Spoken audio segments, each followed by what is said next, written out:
The Blind Mother's Sight, a heartbreaking African tale of love, sacrifice, and the light beyond darkness. In the heart of a remote African village, nestled between wide green fields and dusty red paths, lived a blind old woman named Mama Kibu.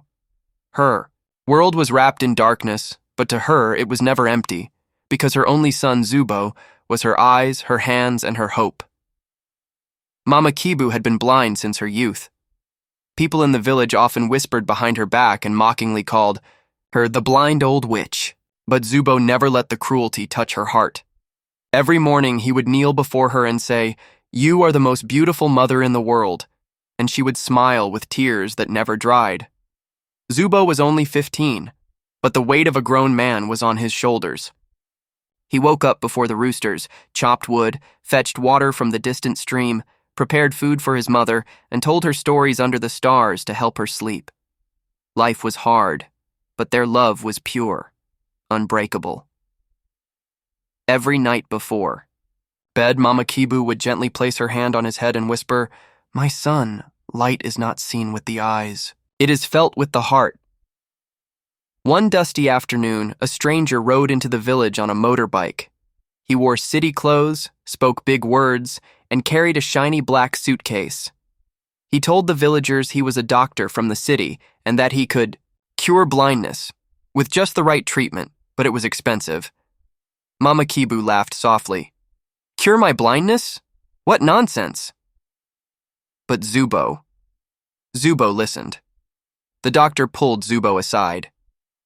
"You want your mother to see, boy? Come with me to the city. Work for me. Just 1 year. I'll send the medicine back with your wages. Your mother will see the sun." Mama Kibu refused at first.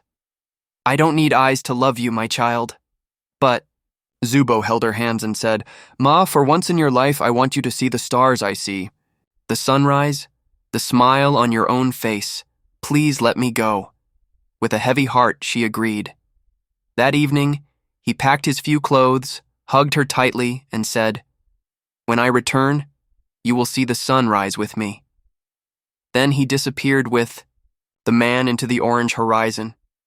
Days turned into weeks, weeks into months, months into years. No letters came, no calls, no word.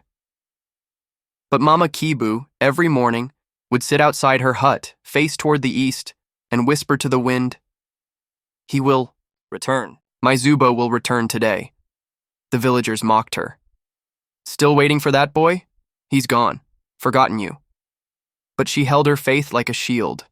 Then one stormy afternoon, a ragged old beggar limped into the village. He was barefoot, soaked in rain, and carried a torn, rusty box tied with string.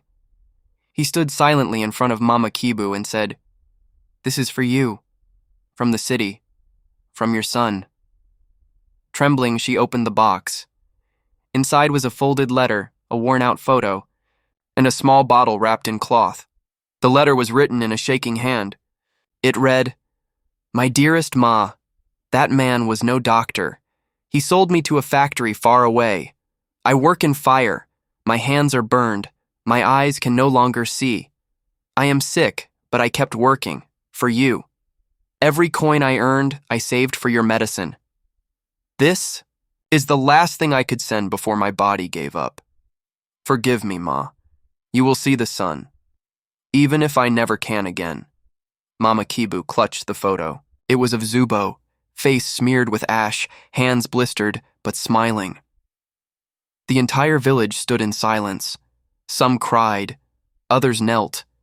She took the medicine from the box and with shaking hands rubbed it into her eyes, and for the first time in her life, she saw light, not just the sunlight breaking through clouds, not just the faces of those around her. She saw Zubo, not in the sky, not in the earth, but in her heart, glowing brighter than the sun. Moral: a mother's love sees beyond blindness, and a child's sacrifice can light up the darkest of worlds. Some lights never go out, even when the eyes do.